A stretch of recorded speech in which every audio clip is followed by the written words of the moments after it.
Hello, welcome to High Vibe Astrology. This is Jennifer, back with a video on the Leo full moon, drawn up for February 12th, 2025 at 8:53 a.m. Eastern Time. Whether you're new or returning, thank you so much for joining me here. Please remember to subscribe if you haven't, hit the like button, and share these messages as you feel guided, which are all free and easy ways to support this channel. I'm going to make this video rather short. I've had a lot of changes going on, which have kind of taken my energy and focus away from my usual routine, especially when it comes to these YouTube videos. But I'm going to just give a general overview of the placements in this chart. And we can see that with Aries rising, this chart follows the natural order of the zodiac from Aries to Pisces. If I used the equal house settings, there would be no intercepted signs. But the intercepted placements actually give us a little more information about the energies we're dealing with. Starting with Pluto in Aquarius in the 11th house, this tells us that major transformation is underway within our social groups and allies. This is a natural occurrence that happens as we ourselves change. Our vibration changes, and what unfolds is that the people around us respond to these changes, either by continuing to resonate with us and be drawn to our energy, or they will fall away, and there's no blame on either end. It simply is the way our own nature and life works, and the way frequency and the law of attraction works. As we change, our world changes, and people respond to that. So if there are certain friends falling away, it's just that they are on their own frequency or timeline, and we have to continue on ours. So next we have a stellium in the 12th house, and this is where all karmic patterns have to be dealt with consciously, and if not, they impact our subconscious greatly, either through our dreams, our fearful responses, or self-sabotage. This is the house where nightmares are made or dreams come true, because it is subliminal responses that our human mind does not distinguish one way or the other. Virtual reality is our reality until we decide to master our own mind and subconscious responses. With Pisces intercepted here, it is placing extra emphasis on the potential for our self-undoing unless we take charge of our dreams, our visions, imagination, and our subconscious patterns. We next have Venus and Chiron in Aries in the 1st house. Venus in Aries is a love for independence and or attracting what we want through our independent nature. It can also express itself as taking action towards those things and people that we do love and wish to attract or to draw into our lives. Chiron in Aries is healing around asserting our own identity and purpose in the world, especially because it is in that 1st house of self-image and the way we dawn upon others in our world. Uranus and Sedna in the 2nd house, which governs self-esteem, values, and our economic status, is bringing unexpected and sweeping changes with Uranus there. Sedna's energy is insisting that we confront ancient trauma around abandonment, betrayal, and death so that we can rely on our own inner divine nature for greatest material and spiritual wealth.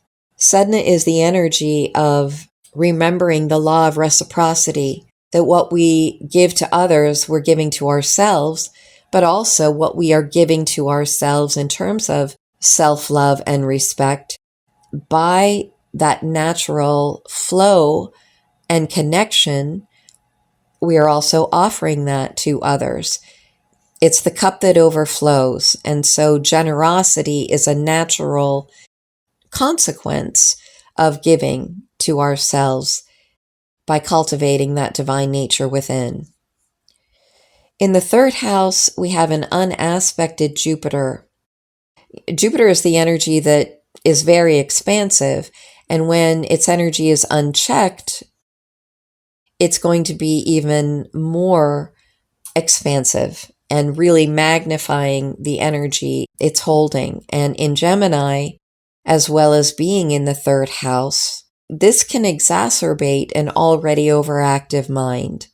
So it requires greater effort on our part to be the master of our mind, rather than giving too much power to our thoughts and to those fearful responses.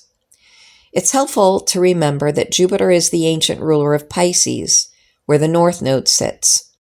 Therefore, is the antidote to an overactive mind.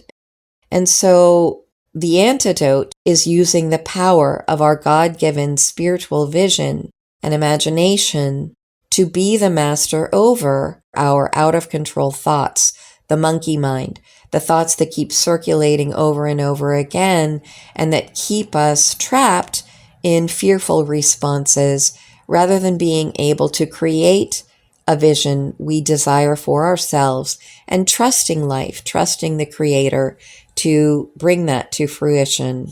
Next, we have Mars in the fourth house in the sign of Cancer, and this pattern has been coming up quite a lot in the last several videos that I've done. The high vibe of Mars with Cancer and in the fourth house is the energy of protecting the home or homeland, being that mama bear who knows when it's healthy to assert protection and defend the vulnerable and the exploited, the righteous anger toward any injustices.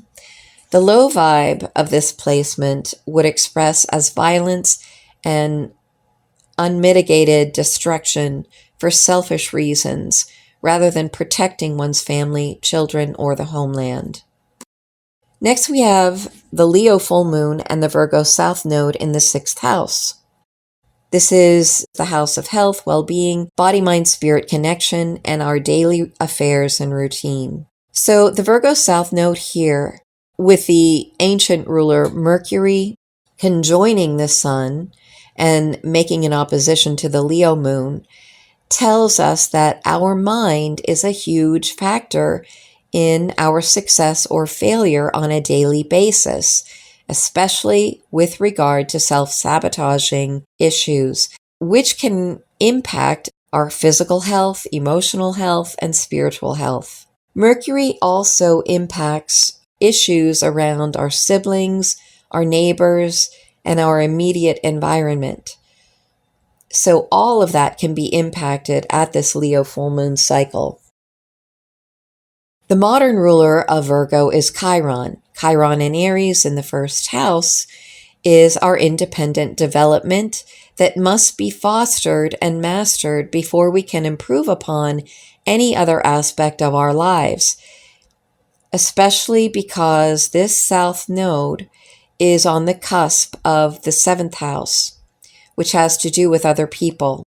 These are the mirrors that reflect back to us how well we are doing insofar as managing our own energy. Last but not least, we have the Leo full moon, and Leo governs over the heart center, and it is ruled by the sun, the center of our solar system. The low vibe side of Leo is expressed as being overly concerned with being the center of attention, seeking attention in the form of worship by those in our world. The high vibe side of Leo is limitless generosity, warmth, attention, and joy. Just like the sun beams out its constant light and warmth, providing and sustaining life on this planet. This reminds me of certain verses describing the nature of love, and I looked them up so I could refresh my own memory, but it's 1 Corinthians 13, which says, "If I speak in the tongue of angels, but have not love, I am a noisy gong or clanging cymbal. If I have prophetic powers and understand all mysteries and all knowledge and all faith, so as to remove mountains, but have not love, I am nothing. If I give away all my possessions, so that I can boast, but have not love, I gain nothing. Love is patient. Love is kind. Love is not envious or boastful or arrogant. It is not rude. Love does not insist on its own way. It is not irritable or resentful. It does not rejoice in wrongdoing, but rejoices in the truth. Love bears all things, believes all things, hopes all things, and endures all things. Love never ends. Prophecies may come and go. Knowledge will come and go. We know only in part, and we prophesy only in part. But when completion comes, all that is partial will fall away. When I was a child, I spoke as a child, and I thought as a child. When I became an adult, I reasoned as an adult, and all that was childish fell away. It is faith, hope, and love that abide, but the greatest of these three is love. This, for me, accurately sums up the energy of this Leo full moon.